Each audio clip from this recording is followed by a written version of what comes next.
Hey everybody, this is Nate Smoyer, and you're listening to the Tech Nest Podcast. This is the show where we sit down with the leaders in real estate and technology to find out what they're doing to transform the way we buy, sell, and invest in real estate. If you've got an interest in real estate and technology, stick around. You're in the right place.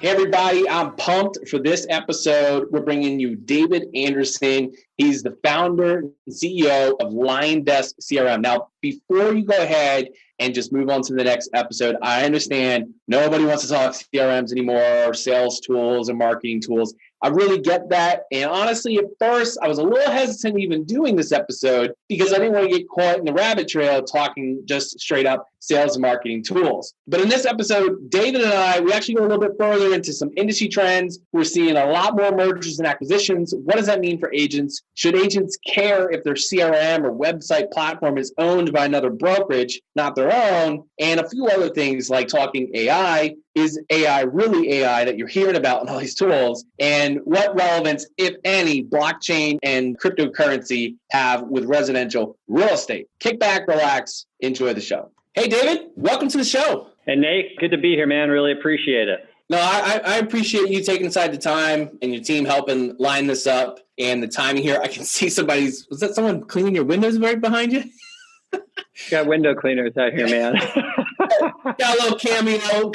Well, yeah, I appreciate your time. I want to get it started so we can jump right into it. First, why don't you go ahead, let everyone know who you are and what you do. Excellent. So David Anderson, I'm the CEO and founder of LionDesk. We are an integrated CRM platform, primarily in real estate for agents, brokers, lenders, and we help them manage the relationship with their clients from contact to close using automation with personalization with the goal of closing more deals more often. Well, that sounds good to me. Who could be mad about that? Right. Make more money, right? And make it easier, like you said.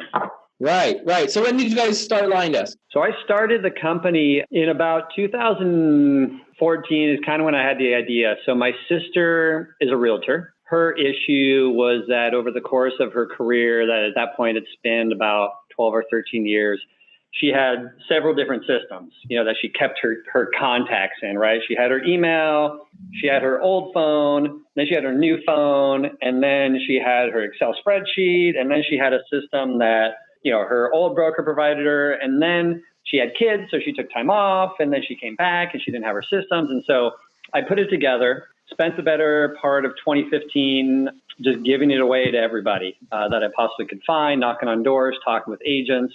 And it's really salesperson centric, right? So it's like built for the salesperson with that added level, the layer now of like the broker side or the admin side. So put it together by 2016, actually got our first client paying for it. So I was super pumped about that. And then fast forward a few years and we've got about 30 some odd thousand clients. Wow. You already jumped ahead some of the questions here. So what's your background? Are you a developer did you start there or you went out and hired a team and said, here's the concept. I got some feedback. We need to create this product. No. So I was in another business. It was an online travel agency as well. And I put together a lot of the technology back in kind of the early 2000s, late 90s. And so I had experience developing. I wouldn't call myself like a professional coder by any stretch of the imagination. And so I actually exited out of that company, took a couple years off, and then found myself at Best Buy on a Wednesday calling my friends who were all working, and they told me to figure something out. And so I did. And real estate's always been a passion, man. I've got family. My grandpa was a broker. My stepdad was in mortgage. And so, I wasn't the guy to necessarily sit down and hack away coding, even though I did do that early days. We have much better developers now. I was really good at, kind of connecting dots and figuring out how do I make this easier and more efficient and less expensive than what people have right now. Yeah. And, you mentioned, having multiple systems and, even back in 2014, I wouldn't say we were in the dark ages of CRMs back then, but still they're not what they are today. And clunkier. You oftentimes had to download them onto your computer, and they ate up your RAM. And so it's come a long way. So definitely had to understand systems to make that efficient. So Okay, so we all know essentially what a CRM is, and obviously some are better than others, and they do things that make jobs easier. But what do you see as the big challenge that LionDesk solves for agents? Yeah. So agents and salespeople in general today, I believe that their biggest problem is not on the lead side, right? I mean, there's plenty of leads that are out there. There's a billion different sources, and you've got your sphere. So the biggest problem is on the nurture and the follow-up side, right? And so NAR released their latest statistics. 90% of the clients surveyed said they would use their same agent, but in reality, only 12% actually do, right? That's a huge problem. It's a huge problem, right? You're not going to get addressed by a lot of these micro tools that are out there, which are really great. And that's what we do at LionDesk really effectively is we have the systems in place to communicate via text message, for example, right? So your client who you worked with 6 months ago, most agents don't follow up with them after the sale because I always hear, well, they'll let me know when, they want to sell another home or buy another home, right? And which we know isn't true. And so what we do at LionDesk really well is help them with that automation, but it's personalized, right? Like you're not just going to blanket everybody. Like you want to say like, hey, Nate, how's everything going with your new home? It's been 6 months, just checking in, man. Like simple stuff like that, which you automate, and then hopefully you get a referral off that client. So that's what really we work on, is trying to help them retain those clients and then also nurture them up to the point to where, they're able to close a higher percentage of those leads. Yeah, I think the automation, like there's something about the psychology there, right? If you've got a good system in place and that email is going to send out, you no longer have to sit down and think, all right, I got to reach out to them. I got to say something. You work up every reason not to type that email. It's the same reason people don't pick up the phone. You can come up with a million reasons not to pick up the phone and call them. So I think that's totally right. So what kind of, do you seed the CRM with content that agents can leverage then to nurture their leads? Like, is that already in the CRM or do they have to write all that themselves? Oh, yeah. So every new agent that gets an account with us, we pre-seed or preload their account with a bunch of drip campaigns, which are blended campaigns, right? They're going to be emails, text messages, phone calls, task reminders, everything else like that. But then there is also about 3,600 or so drip campaigns that other agents, brokers, lenders have loaded into LionDesk as well that they've shared with the whole community, which is really what's unique about our system as well. I put that out there about 2 years ago, not expecting many people to share, but 3,600 campaigns later, anything you can think about in a drip campaign is you're going to find it. I saw one in there. It's a 5-year post-sale campaign. I mean, it's nuts, some of these things. And so that's the number one question we get is like, as a new agent, what do I do? But as an existing agent, how can I do it better? And we just say, type in their FSBO, type expired, type follow-up, type close client, type new lead, type Zillow, Facebook, whatever, and you're going to get campaigns. You want to modify them, to what, fits your kind of, your terminology, how you talk, your marketplace and whatever. But again, they're all there for anybody to download for free. Yeah. Yeah, it'd be embarrassing if you've got like some Southern twang and you're, nurturing your list up in Vermont, say something that's just totally not going to fly or work out something. But right. So they get started, and I think that that in of itself, coming from a marketer, that takes a lot of time to think through what can I put together that people will respond to, that I can send to different people and still resonate and work with them. And so I think that makes a ton of sense. Yeah. What's some of the feedback you hear from agents as to why they choose to use LionDesk? Because there's no shortage, as we talked about, there's no shortage of options out there, even down to paper notebooks or just straight up Excel. So why LionDesk is the option for agents? So ease of use, affordability, and then the integrations that we have and just the systems that we've put together on it. What we did a survey of our clients about 4 or 5 months ago, asking them that specific question, and they said they use LionDesk because it helps prevent their clients from slipping through the cracks, right? From disappearing forever. And that's really what a CRM should do at its core. It should, as client relationship management, keep that relationship going, whether or not it's an existing client, it's a referral, or it's a brand new lead. Most agents, when they get a new lead, first of all, they don't contact them fast enough. Secondly, they're not using the best methods to do it, such as texting, right? And third, they're not doing it as often as they should. And so that's the biggest thing that clients tell us why they pick LionDesk, is because you're right. Could they use another system? Sure. Could they patchwork a couple things together? You bet. But again, like aggregating all of that into the centralized hub is really where our core exists.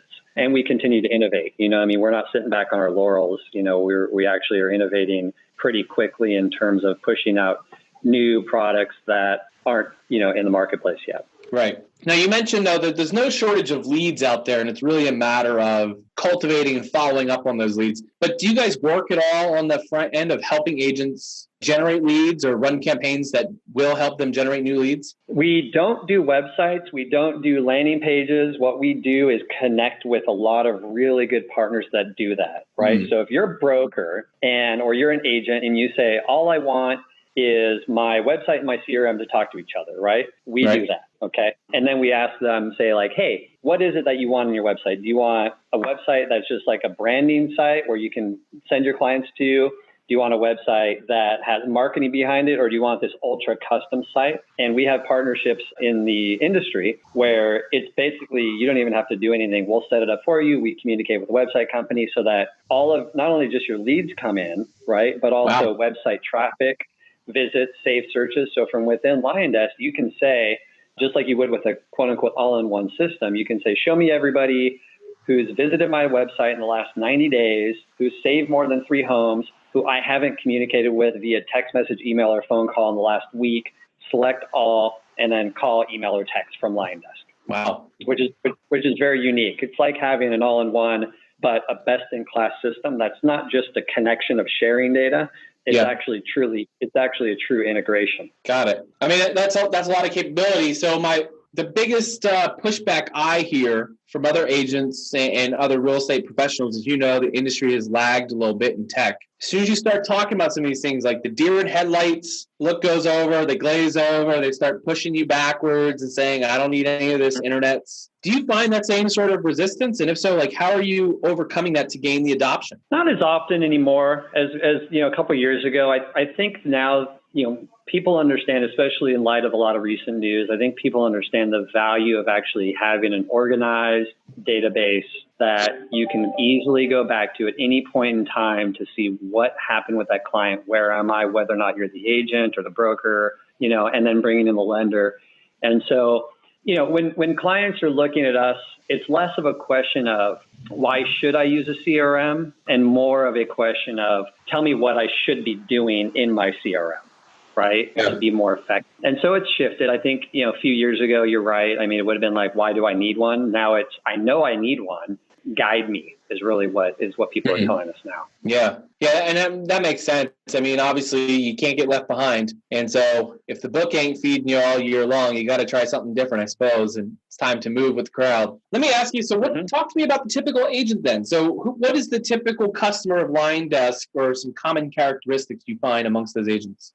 So like I mentioned, we have, lots of clients. It started off as the individual agent when I first put it together, because that to me was the most important thing, is that you can have a system provided to you by your broker, right? Which is really great for the broker, but the agents don't use it because it wasn't built for them. And that's what I wanted to do, is actually build a tool for the salesperson who's on the road, who only wants to spend about 15 minutes a day on their CRM and then go back to what they do best, which is sell.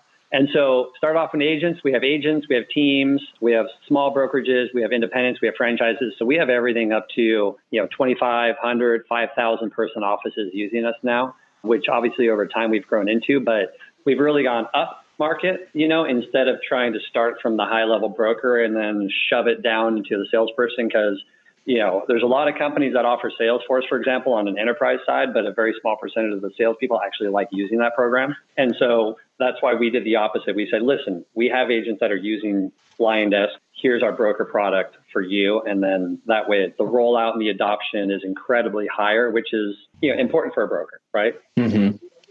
Yeah.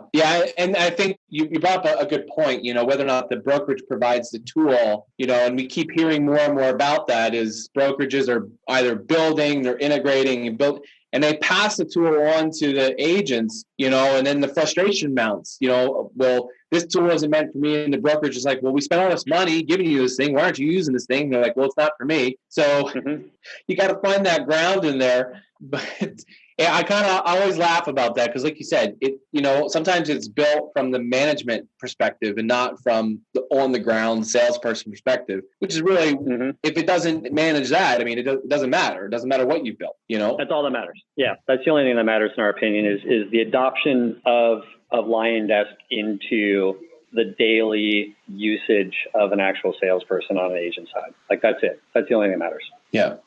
So what's been helping LionDesk grow as a company? You said you have 30,000 customers? Yeah. What's been the driver of that growth? Most of it came from referrals from existing clients. That was a big part of it as well. And then lately we've been actually going after franchisees, enterprise brokerage clients, because now we actually, have the tools in order to provide, high level integrations and analytics. And then also we put together MLS deals as well. So for example, we just launched with CRMLS, which is the largest MLS in California, actually in the nation. They've got 96,000 agents, and every single one of them gets LionDesk as part of their MLS association fee. So all they got to do is just click, and then they get an account in LionDesk. That's awesome. Well, congrats on that deal. Yep. Yeah. So we're working in all aspects now. Again, to provide the product to as many people as possible, but then again, making sure that adoption is high. And so for us, continuing to develop is really important. And I think, again, that's why we get a lot of referrals as well, is because I'm out there talking to agents, just listening. What do you guys need? What else?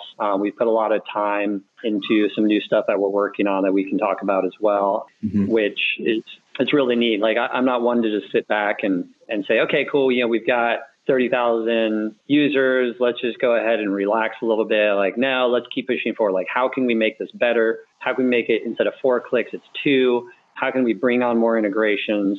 And I think that's why a lot of our clients use us and then refer us, which is a real testament to what we do. Yeah. So you're saying that referral marketing and working your sphere still works. It's unbelievable, right?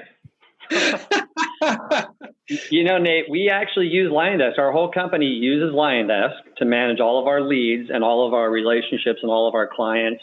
When you sign up, you get on a drip campaign. You're going to get a video email from me saying, hi, welcome to Lion. Like, we use we're eating our own dog food, right? And so that's why, it's so flexible, is because everybody here in our office uses it on a daily basis as well. Man, that's awesome. And I was going to follow up and ask, hey, are you using this in your own sales development and sales efforts? So I'm glad to hear that. So that way you guys can improve as you're working. Absolutely. So I always like asking this one question, because first off, it makes people a little bit uncomfortable. But it often sheds light into the ethos of a company. Obviously, as you've been working the last few years, a few things haven't worked out. There had to have been 1 or 2 experiments or something that didn't go wrong.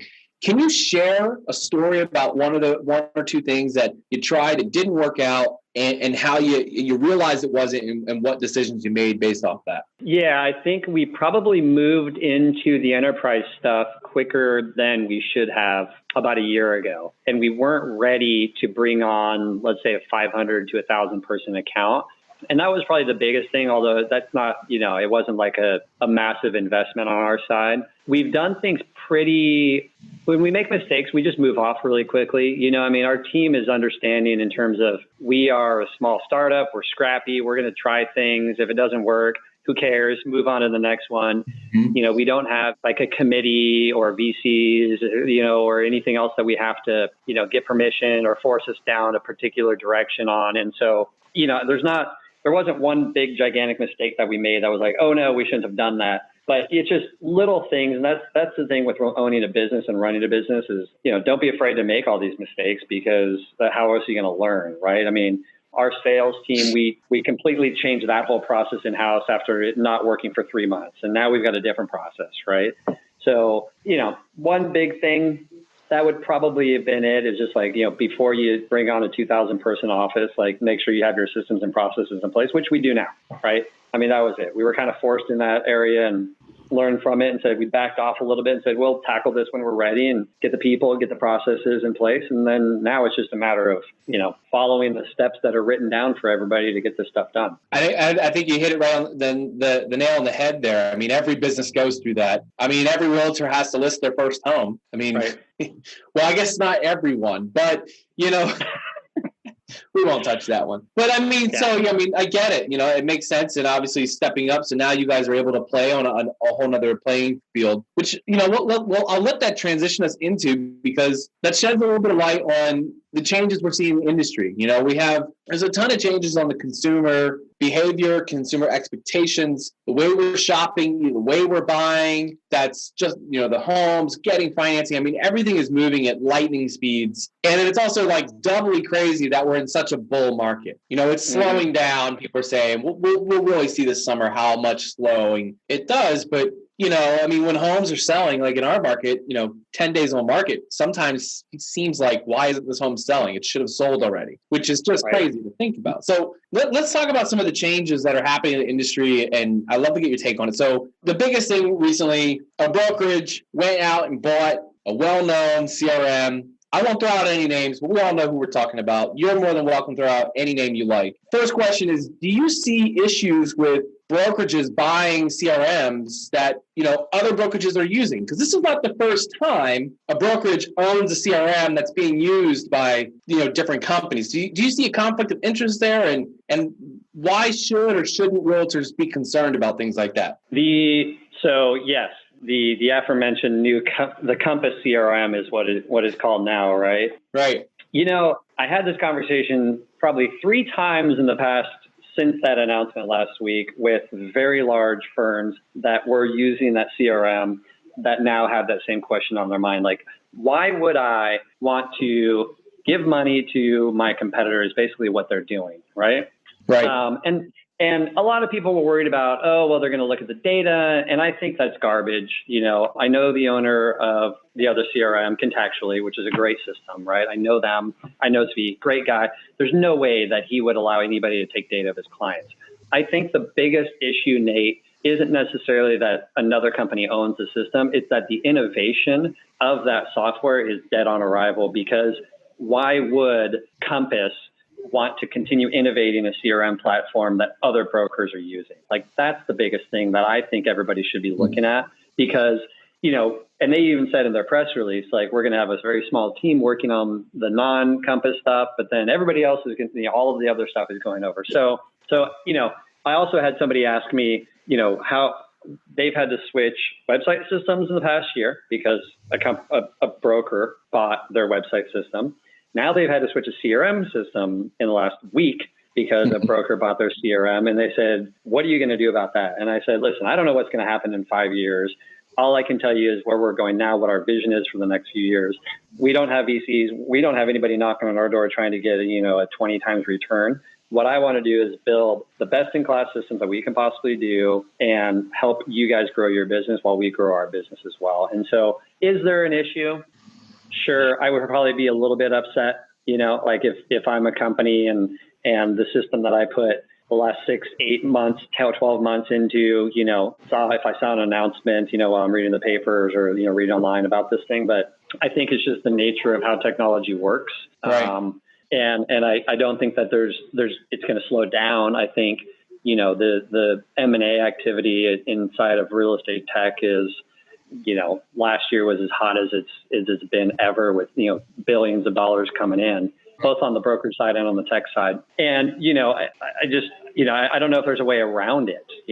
I think that it's, there's a few companies that are never going to sell because that's not their business model. They're lifestyle businesses and the owners just want to keep it that way. And then there's companies that's all they can do is sell. Like if you look at a background of a company that's got, a lot of VC money, there's only one way that's going to go.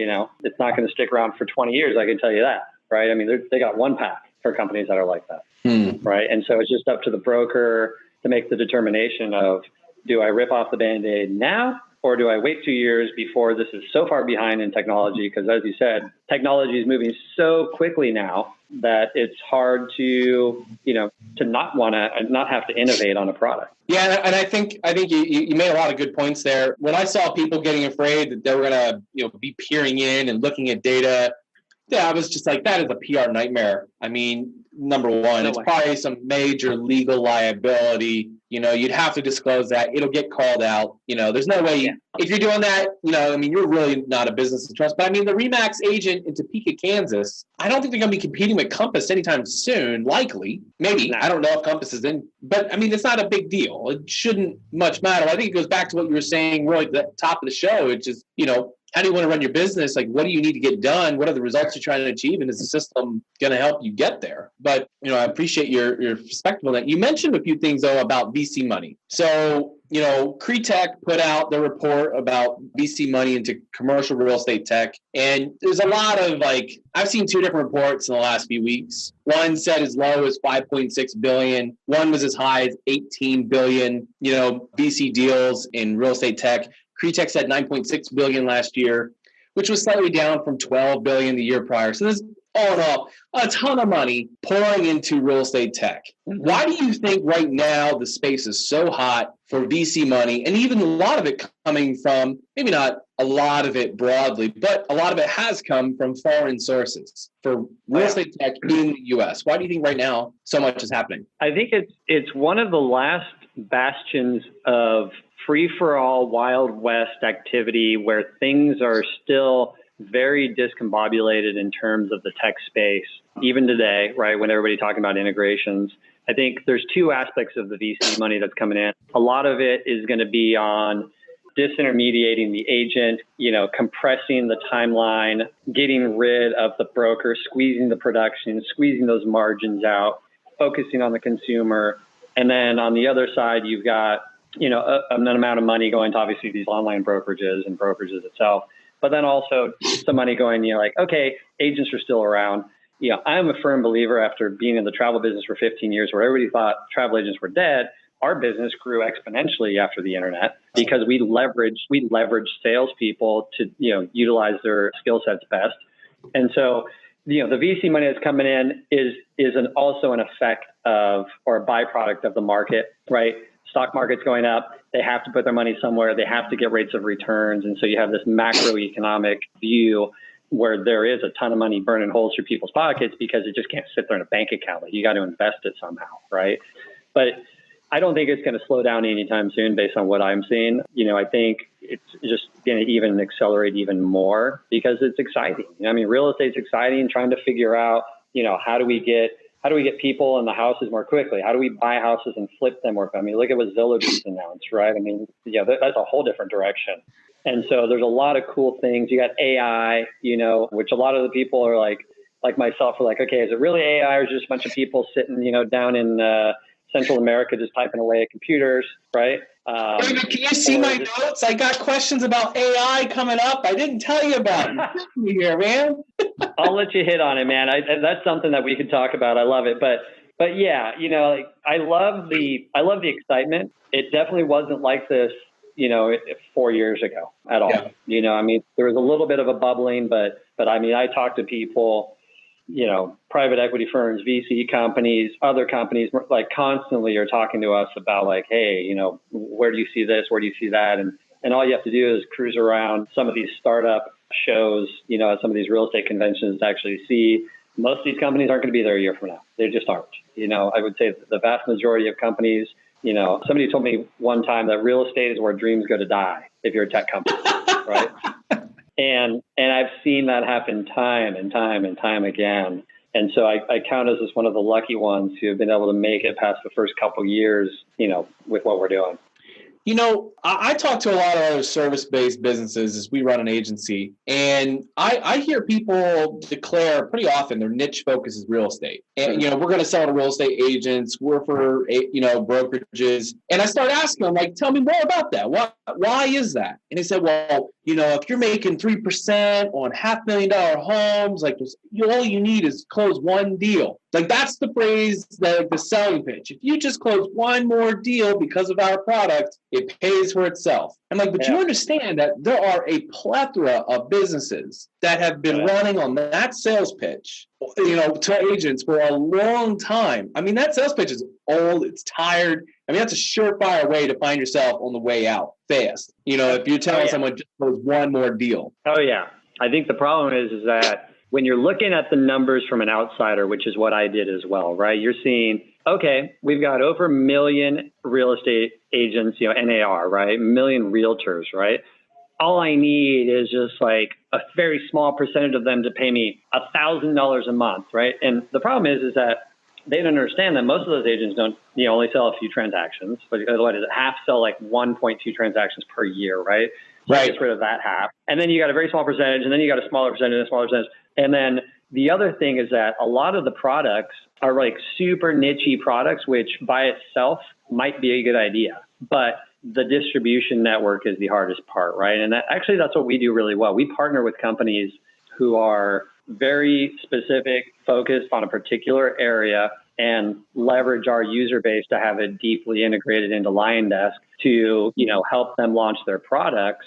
And we've done it now a couple of times really successfully. And I think that's the key. And I think that's what most startup companies don't understand. Like, hey, you can have a great product, but real estate is all about relationships, like 100%. Like everybody puts their pictures on their business cards, right? Like that's how much of a relationship business it is.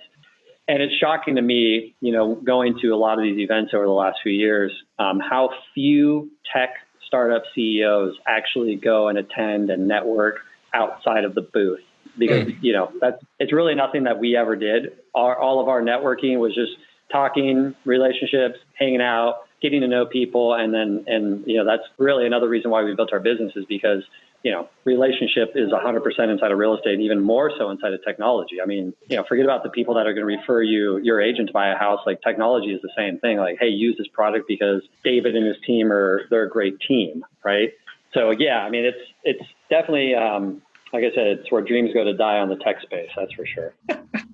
All right, we're talking tech. You brought up AI. We got to get to AI. We're talking CRMs, conversations, follow-ups. The big marketing angle now is based on AI, built with AI, AI integrations. Like that's the tagline. Is AI right now playing a significant role in residential real estate, specifically on managing transaction or lead gen? And do you see it becoming more popular anytime soon? Don't forget about blockchain, man. That's the magic keyword too. You're looking at my notes. It's literally any thoughts about blockchain and crypto and real estate. That's my very next question. You're killing me. So let's talk AI. First of all, most AI is not AI, right? Just because you program a bot that asks questions that then lead to a yes or a no is not AI, right? So because I'm fluent in ManyChat, that doesn't count? That's not AI? No, no, it's not. I think what Google is doing is AI. Like if you can make an appointment with your hairdresser and the hairdresser, doesn't know that it's an actual computer talking, okay, that's AI, right? Most of the tools available in real estate today aren't even close. I think there's a lot that's going into it. There's a lot of money that's going into it. There's a lot of keywords that are going into it. You've got, really cool companies that are working on things. We're actually launching a product. I'm not calling it AI. I'm calling it Lead Assist, because I don't even want to be associated with the term artificial intelligence. You're going to say smarter and more intelligent? Maybe call it that? Yes, smarter, more intelligent, better looking, everything, right? Call it intelligent code. That's it. It's machine learning, artificial intelligence, sediment analysis. Like it's all these magical keywords, right? When in reality, it's 150 people sitting in a call center replying back to somebody's text message. So, yeah, I mean, I think it's great. I think long term, there's no doubt that assisting the salesperson to follow up and nurture is going to be really, really key, right? And so you have two aspects of the AI. You have the consumer portals portion of it, which is they see you looking at particular properties online and then tailoring text messages or emails to those clients saying, hey, I saw these properties, right? Okay, you're doing a little data science. You're figuring out, what are the properties that people are looking at? measuring what other properties you're looking at, seeing what's sold, of the same type of cohort, and then sending those. That's cool. I think that's effective. Amazon's been doing that for a decade, right? Like that's how they became, a $1 trillion company, right? Like, hey, you like this product, so you should do this. Mm-hmm. That's where the consumer stuff is going. What I'm trying to figure out is how do I leverage the machine learning and the technology in order to assist agents, which is what we're doing with our Lead Assist program. So buyer and seller leads come through. Most agents are really busy. I just saw a statistic today that said 86% of seller leads, the first person who got back to that person, buyer or seller leads, I should say, was the one that ended up getting that transaction, right? The first person. Right. And so not only is that important, but it's how many times you actually follow up. So what can AI do inside of LionDesk, what we're actually launching, and I have been beta testing now for about the last 2 months. Lead comes through, text message goes out.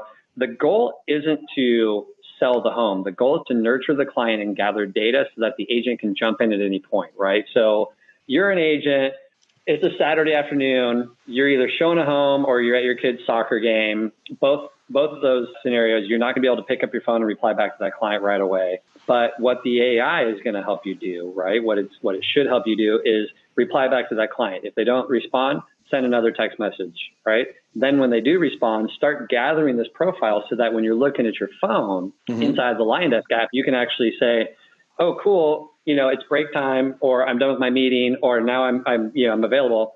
I can mute that conversation and pop right in. And so that's where I think the most value is again, all of our focus helping the agent be more proactive and more successful at following up. And that's where AI comes in. So little things such as I saw a real conversation that came across last week. There was a client that submitted a lead on Realtor.com, came through, the Lead Assist, the LionDesk Lead Assist followed up. The client, it said like, hey, when you're looking to move, the client said, it's not actually me. I'm helping my sister sell a home because she's getting divorced.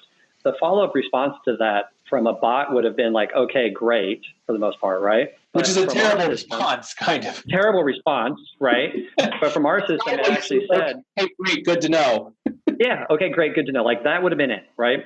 But what we did was we took the time over the last year is seeing keywords inside of the conversation and actually measuring the sentiment. So it actually replied, hey, I'm really sorry to hear that. We're going to make this as easy as possible for you, right? Wow. And so, and it'll recognize things like a veteran. Thanks for your service. We appreciate it. Like little things.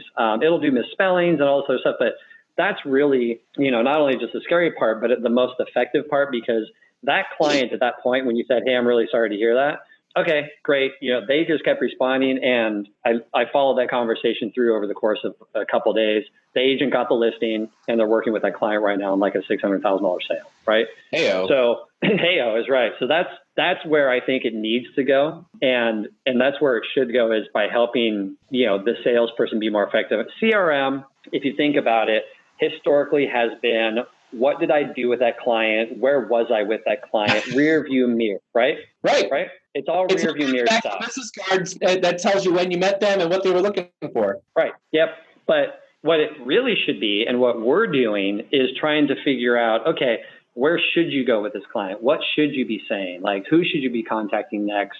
Because that client, you haven't touched them in 30 days, right? Here's some suggestions that we can put forward to help you stay in contact with that client, because we want all of our salespeople, especially mine out here, right, saying, where can we actually help and guide that client specifically so that you're going to get another sale, you're going to know the referral, or you're going to nurture that lead because you've dropped it, instead of just like, hey, what did I email that guy last week, or what was that text message? Like those, like traditional CRM, if that's where you're basing the future off of your tech company, is dead, and that's where it should be going. And AI is going to help us get there. I mean, it's very general data science, right?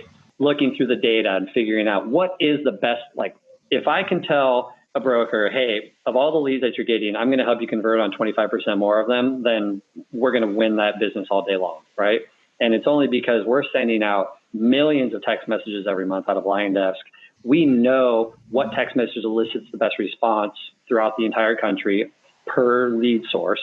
And then what we want to do is help the agents and the brokers in those particular areas get better and better and better at what they do. And that's AI. That's where it should go, in my opinion. So you haven't thought about this at all? No, not at all.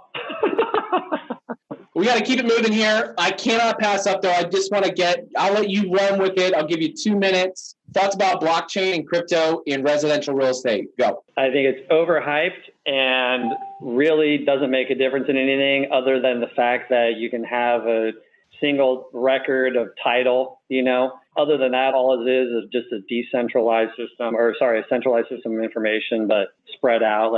I don't think it's going to help an agent's life one single bit, so we're not focusing on it at all. There it is. You have it, folks. The definitive what is up with blockchain and crypto. We're going to move on to my favorite segment of the show called For the Future. For the Future is a segment where I get to ask each guest who comes on the show to give their best predictions based on the following four questions. David, are you ready to play? I'm ready to play. Let's do it. All right. Question number one. What does LionDesk look like 1 year from now?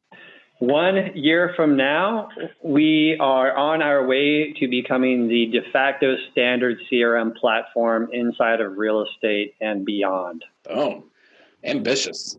Question number two. What will the housing market look like 1 year from now? I think the housing market stays strong. I think the macroeconomic situation is good. I think that incomes continue to rise, and I think that more and more people are going to want to upgrade or buy new homes. I think we're in a good spot. All right. Moving right along. Question number three. When will the next big boom or bust happen in real estate? Oh, I would say not within the next 2 to 3 years, that's for sure. The bust occurred because of a series of events that hopefully won't happen again because of regulations and people's intelligence, but you never know.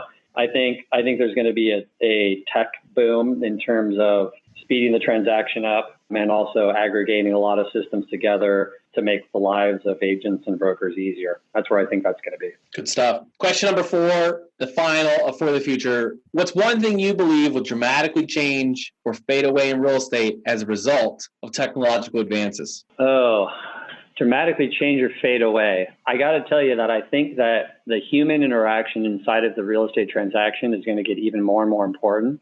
As technology has continued to grow and become a daily part of our lives, people want that interaction. They want to talk to somebody who knows what they're doing.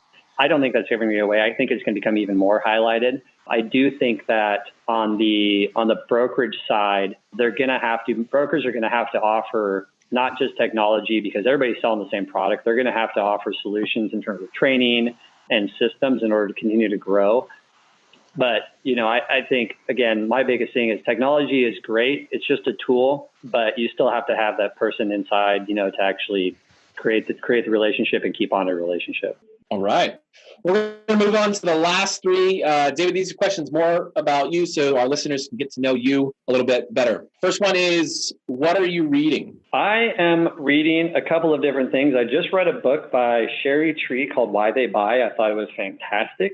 According to the book, within 90 seconds, you can tell what a person's motivation is into why they are buying. I thought that was great. And then I'm rereading Atlas Shrugged, which is an Ayn Rand book. Incredible. Somebody asked me what's my favorite business book, and that is it. I think it's a great book for everybody. That's the one. That's it. Yep. I've never heard of Why They Buy, and now it's officially made it onto my Amazon wish list. So that's going to happen. Easy read. Yeah. Great lady, man. Brilliant book. Question number two, who are you learning from? Oh, man. So many people. First and foremost, it's my dad, great entrepreneur, been in business forever. He was originally an agent and broker. I talk to him on a daily basis. Secondly is Chris Heller, who is the ex-president and CEO of Keller Williams. He lives right down the street, and I bounce ideas off of him always because he has more experience in real estate than I will ever have in my entire life. It's a good soundboard. Great guy. Very awesome. And the final of the last three, what inspires you or what helps keep you inspired? Seeing posts in our Facebook group about agents or, friends who have utilized our system to help do what hit their goals. Everybody has different goals. If some people want to sell 10 transactions a year, somebody else 100. But when I hear that they hit their goal because I was able to help them do that, that inspires me. That's the whole goal of why I started LionDesk is not to go out and raise $100 million. It was to go out and help other people, because my whole background and philosophy that I learned from my grandfather was you go out, you make good products that people like using, and if they like using it, then you're going to do well also. That's a simple philosophy to stick by. I can dig it. Well, this has been great. David, I greatly appreciate your time. I think that, on the surface, people might not think, what do I have to learn about CRM? But I think there's so much more behind the business. Like I said, uncovering the ethos of a company, and, you just wrapping it up there on what's inspiring, which is, your customers hitting their goals. I think that should be an aspiration of every business owner and entrepreneur out there. Before we head out, I want to give you the opportunity. If people want to either connect with you or directly learn more about LionDesk, where do they go? How do they do that? You can go to LionDesk.com, singular on the lion and the desk. And then, or you can just reach me directly, David@LionDesk.com. We got a lot of cool stuff coming out. Actually, a whole new version, launching some new transaction stuff. And so we got a lot going on, and we continue to innovate. And I always tell everybody, send me your ideas, email me directly, tag me on Facebook, and I'm there. That's awesome. I appreciate you putting that out there, and inviting everyone to connect with you, and look forward to seeing where you guys end up a year from now. I mean, we're going to have to hold you to that prediction. And then hopefully the next event, I don't know which one is coming up next there, but hopefully we'll get a chance to meet up in person, and I'd love to kick it then. Sounds good, Nate. I really appreciate it, man. It's great talking to you. You bet. I'll see you. Okay, bye. Well, that's it for today. Thanks so much for listening to the TechNest podcast. Hey, don't forget, you can get on the email list so you never miss an upcoming episode. That's technest.io. That's technest.io. Get on the email list. Go to the App Store, whether you found us on iTunes, Stitcher, SoundCloud, wherever you found us. Leave us a 5-star review and share it with your friends. And if you've got a guest or someone that you'd like to recommend, or if you think that you'd be a great guest on the show, hey, send me an email, Nate@realteampanda.com. That's Nate@realteampanda.com. See you guys later.